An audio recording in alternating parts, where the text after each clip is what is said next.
A quiet office tower stands in the middle of the city, night lights off, halls empty, everything still. But behind one locked door, something is wrong. A chair is overturned, a computer screen flickers, and a man who should be leading a billion-dollar company tomorrow will never open his eyes again. No one saw the killer enter. No one saw the killer leave, but one clues them all, strange and almost invisible, will pull Hudson and Rex into a case that twists deeper than anyone expects. The morning began like any other in the towering glass building of Vantage Technologies. Employees stepped into the lobby with tired eyes and steaming coffee cups, unaware that chaos waited for them on the top floor. Everything looked normal until a trembling intern named Liam pushed open the CEO's office door. In the next instant, the cup in his hand slipped to the ground. The sound echoed across the hallway, sharp and lonely. Because the scene inside the office did not belong to a regular workday. The CEO, Alan Pierce, lay collapsed near his desk, his phone on the floor beside him, as if he had tried to reach out for help. Liam's voice cracked as he whispered the man's name. But there was no answer. He backed away slowly, heart racing, mind fogged. The office looked too clean, too perfect, as if someone had carefully prepared it to hide the truth. The window blinds were half closed, letting in thin lines of pale morning light that fell over the room like cold stripes. The computer screen glowed faintly, showing nothing except a locked login page. Nothing seemed broken. Nothing seemed stolen. It felt like a scene frozen in time. Untouched, but Liam sensed something was off, even though he couldn't explain why. Security rushed in first. Then the alarm followed. And within minutes, the building filled with whispers, confusion, and the heavy tension of something far bigger than an accident. The police arrived, and with them came Inspector Charlie Hudson and his loyal partner, Rex. As soon as they entered the office, Rex paused. His head tilted. His ears twitched. Something in the air made him uneasy. Hudson noticed it immediately. He trusted Rex's instincts more than any piece of equipment the department owned. Hudson walked around the room slowly, taking in every detail. A faint chemical smell lingered, something almost unnoticeable unless you were looking for it. The blinds were positioned too neatly, as if someone had set them with purpose. The desk was spotless, cleaner than a working desk should be. Even the papers were arranged too carefully, stacked with perfect edges. Hudson knelt beside the body, examining the position of the hands, the angle of collapse. It didn't look random. It looked like someone had placed him there deliberately, calmly, and with enough confidence to believe they wouldn't be caught. Liam stood outside the doorway, pale and frightened, answering questions with shaky breaths. He kept repeating the same words. I didn't touch anything. I didn't touch anything. And although he spoke the truth, Hudson could tell he was holding something back, not because he was guilty, but because fear had a tight grip on his throat. Rex walked out to him, sniffing the air around him, sensing his stress but also that he wasn't the source of the wrongdoing. Inside the office, Hudson noticed something small near the edge of the plant pot beside the window, a piece of something shiny too tiny to notice unless you looked closely. He reached for it gently. It was a fragment of plastic, broken, but with a strange pattern on one side, like the remains of a device. Hudson slipped it into an evidence bag, feeling the first spark of a lead. Whoever had come here hadn't planned for this fragment to survive. Rex walked to the corner of the room and sniffed again, this time letting out a low, frustrated sound. Hudson turned. What do you smell, partner? Rex didn't move toward the body. Instead, he moved toward the ventilation grate near the floor. Hudson crouched beside it. On the metallic surface, barely visible, was a faint residue, pale powdery, almost hidden by the shadows. Hudson knew they were no longer dealing with a simple corporate tragedy. Someone had planned this with precision. Someone who understood how to leave a room looking untouched. Someone who believed a locked door and a controlled scene would keep the truth buried. But they hadn't counted on Rex. As Rex pressed his nose closer to the grate, Hudson felt the first pieces of a dangerous puzzle falling into place. Whoever did this wanted to stay invisible, but the smallest things, the smell in the air, the trace of powder, the broken fragment, were already whispering the truth. And this was only the beginning. The investigation moved quickly, but the deeper Hudson looked, the more the case began to feel like a puzzle with half the pieces shaved down to fit the wrong places. After securing the scene, the team brought every scrap of evidence back to the lab, hoping at least one clue would speak clearly. But when Sarah Bennett laid everything under the bright white lab lights, she frowned. The fragment Hudson found near the plant pot wasn't from any common device. It wasn't a USB, a phone piece, or anything she could instantly identify. It had a strange textured pattern, almost like something meant to blend in rather than stand out. That alone told her it was not accidental. Someone had used a specialized tool or gadget inside that office, and they'd been careful enough to destroy most of it. They just hadn't been careful enough to destroy all of it. Meanwhile, Rex walked the station hallway with restless steps. He kept glancing at Hudson as if urging him to trust the instinct he already felt. This crime wasn't just about a murder. It was about control. Someone wanted the narrative to stay hidden. Someone wanted to erase the digital world around the victim before anyone noticed. The erased hard drive, the offline cameras, the silent room. It was all engineered. Hudson returned to the interview room where Liam sat, still pale but trying to stay composed. The boy's hands trembled each time he tried to steady his voice. Hudson didn't pressure him. Instead, he asked questions that moved slowly, gently, giving Liam space to breathe. What time did he arrive? Did he hear anything strange? Was the office locked when he found it? Liam answered, but his eyes kept darting to the corners, avoiding direct contact. It wasn't guilt. Hudson had seen guilt many times. This was fear mixed with confusion. Like someone who had seen something but didn't yet understand what it meant. Finally, Liam admitted that he'd noticed something odd the night before. He had stayed late to finish a report, and as he walked past the CEO's office, he heard a faint clicking sound from inside. At that moment, he assumed the CEO was working late. But now, thinking back, he was certain the room's lights were off. The clicking ended after a few seconds, followed by silence. Liam never opened the door, never questioned it, never imagined the sound could be part of something darker. Hudson wrote everything down. In a case like this, even a meaningless noise might hide significance. Back in the lab, Sarah finished analyzing the residue Rex had found on the ventilation grate. Her results were startling. The powder wasn't dust or dirt, it was a chemical used by high-end technicians to neutralize sensors. In simple terms, someone had sprayed a substance that temporarily blinded motion detectors and environmental alerts without triggering alarms. That meant the killer didn't just walk into the office. They walked in as a ghost. No footprint, no camera, no timetable, and most importantly, no forced entry. Hudson leaned over the analysis table, staring at the residue report. Only a handful of professionals in the region had access to such chemicals, and they were usually tied to secure labs, military-grade facilities, or advanced cybersecurity teams. It wasn't the tool of an amateur. It was the signature of someone who knew how to slip through cracks meant to be sealed shut. At that moment, Jesse called out from his workstation. He had recovered a partial data log from the CEO's computer. Although most of the drive had been wiped clean, one file timestamp survived. It showed a login attempt at 3:14 a.m. hours before the cleaning crew arrived. Hours before anyone in the building showed up. The strange part was the user ID.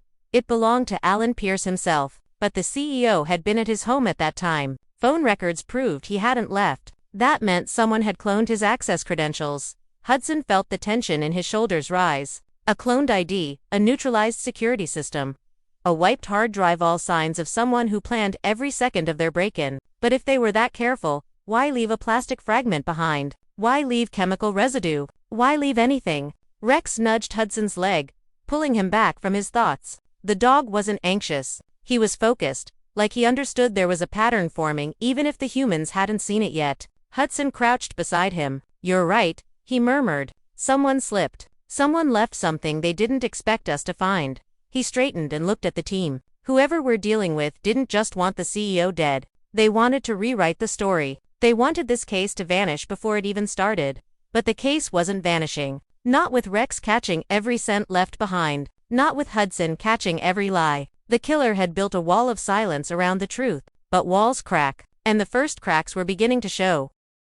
Hudson stood in the glass-walled briefing room, the city skyline glowing behind him like 100 watchful eyes. The pieces of the case were spread across the board: photos, timelines, chemical reports, and fragments of evidence. But the more the puzzle grew, the more it pointed in one direction. Someone close to the CEO had planned all of this. No break-in, no random outsider, no petty criminal. This crime had roots inside Vantage Technologies itself, buried deep beneath polished floors and polite smiles. The first name that rose to the surface was Victor Crane. He wasn't just a rival executive, he was the man who had been fighting Alan Pierce over a massive merger deal worth millions. Victor had always played clean in public, projecting the image of a sharp, disciplined professional. But behind closed doors, whispers followed him like shadows. Rumors of questionable deals, rumors of pressure tactics, rumors that he wanted Alan out of the way long before the merger talks even began. When Hudson looked over Victor's financial movements from the past week, he found something strange. Multiple large withdrawals labeled as consultation fees. Paid to companies that didn't seem to exist anywhere except on paper. Shell accounts, fake fronts, money being funneled for something that couldn't be explained by simple business needs. But Victor wasn't the only name on the board. The second suspect was Erica Sloan, a cybersecurity expert who had worked closely with Alan for years. She had recently resigned, giving no reason and leaving abruptly, packing her office in less than an hour. That alone set off quiet alarms. But what pushed her higher on the list was the fact that she specialized in access tools, cloning, digital shadows, bypass systems, all the things the killer had used during the attack. She had once been part of a government project that focused on stealth entry systems. Few people knew how to manipulate digital fingerprints the way she did. According to her exit records, she had turned in her badge, her laptop, and her work phone. But she hadn't turned in her special access card, a card only for people in the entire company possessed. Then there was Liam. Not a suspect, but not fully innocent either. Hudson didn't believe the terrified intern had committed murder, but that didn't mean he wasn't connected somehow. People like Liam were easy to manipulate, overworked, underpaid, eager to impress, and afraid to make mistakes. If someone had used him as a tool without him realizing it, he might still hold a key detail, a forgotten memory, a misunderstood moment, a detail that seemed useless until the right question illuminated its meaning. Hudson planned to talk to him again, but not yet, not until more pieces fell into place. As the team dug deeper, inconsistencies began to bloom like cracks in concrete. Jesse discovered that Victor Crane had accessed company servers late at night 3 times in the past months, something he had no real reason to do. When questioned, Victor claimed he had been reviewing merger documents. But those documents weren't stored on those servers. When Sarah cross-checked his access logs with physical building entries, another inconsistency appeared. His badge hadn't been scanned those nights, which meant he was either lying, or someone had used a cloned badge identical to his. While Hudson discussed these findings, Rex paced slowly along the briefing room floor, nose twitching with curiosity. He wasn't searching the room, he was listening. Rex had a way of sensing shifts in mood, tension in voices, the small tremors of fear or dishonesty humans struggled to hide. And as the team talked about Victor, Rex's posture stiffened. It was as if something about that name didn't sit right with him. To get closer to the truth, Hudson set up meetings with each suspect, beginning with Victor. They met in his expansive office, where the windows stretched floor to ceiling and the furniture looked more expensive than most people's cars. Victor sat straight, confident, unbothered by the situation. He answered every question with calm, calculated precision. His tone never cracked, his gaze never drifted, but it was that confidence, the absolute certainty, that made Hudson suspicious. Innocent men searched for words. Guilty men rehearsed them. Rex, however, had the strongest reaction. As soon as Victor entered the room, Rex fixed his eyes on him, unblinking. He didn't bark. He didn't growl. He simply stared with a sharp, focused intensity that made Victor shift in discomfort. Dogs couldn't be fooled by smooth sentences or fake smiles. They read something deeper, something hidden beneath the surface. Next came Erica Sloan. She arrived looking composed, dressed in quiet colors, her expression unreadable. She admitted she had resigned because she felt unsafe, claiming Alan Pierce had been acting strangely for weeks. But when Hudson asked her why she kept her access card, she hesitated for the first time. She claimed she forgot. Hudson didn't believe that. Someone with her skill set didn't forget tools. Tools were extensions of her hands. Rex sniffed near her briefcase and paused. His body tensed, tail stiff. Inside, Hudson found a sealed container holding the same neutralizing chemical Sarah had tested earlier. Erica didn't deny it. She said she used it in her private projects. Another lie that didn't land softly.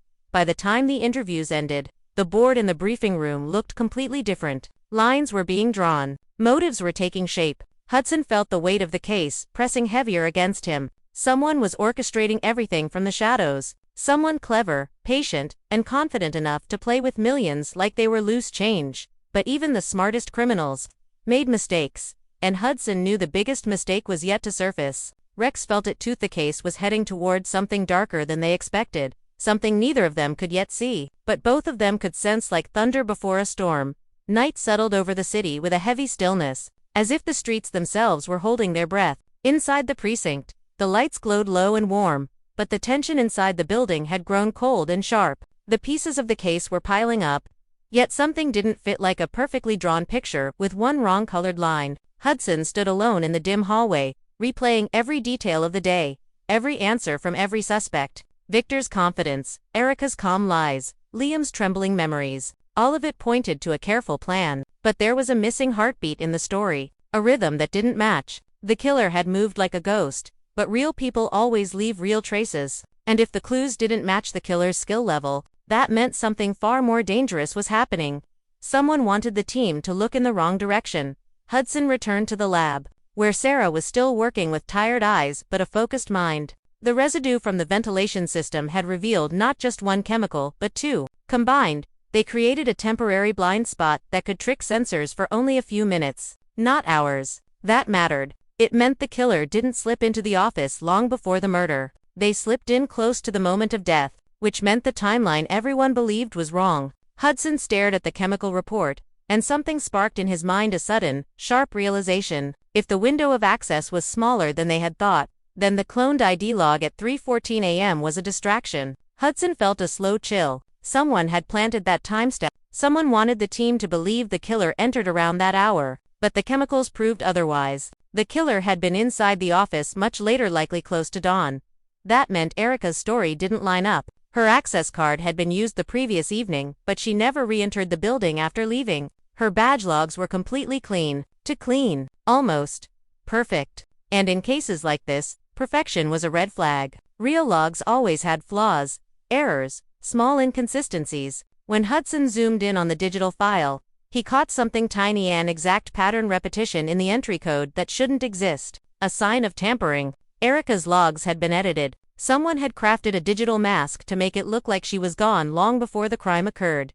Hudson's breath tightened. If someone edited her logs, it meant she wasn't acting alone. Someone else inside the company had the skills or access to manipulate digital trails. Someone with authority. Someone with the power to hide in plain sight. Rex stepped into the lab quietly, tail low but alert. He moved to Hudson's side, nudging him as if pushing him toward an answer. Hudson knelt, running a hand across Rex's fur. "What am I missing, partner?" he whispered. Rex turned his head toward the evidence board. His gaze fell on a single, overlooked photo, an image of the CEO's office door. The doorframe, the clean metallic handle, the small smudge near the lock. Hudson's eyes narrowed. He hadn't noticed the smudge before, not until now. He zoomed into the image and saw it clearly. A faint fingerprint streaked sideways, as if someone had wiped it after opening the door. Not cleaned, wiped. A rushed attempt to erase a mark. Hudson brought the photo to Sarah. With enhanced filters, she confirmed it wasn't dust or random touch. It was a partial print, and it didn't belong to Victor, Erica, or Liam. It belonged to someone whose name had barely been mentioned in the case. The building's operations director, Harold Vance, a man who stayed late every night, who oversaw access systems, and who knew every corner of the building's security layout. A man who had keys, override codes, and authorization to modify entry logs. A man so quiet, so unnoticed, he was nearly invisible. Hudson felt a rush of adrenaline.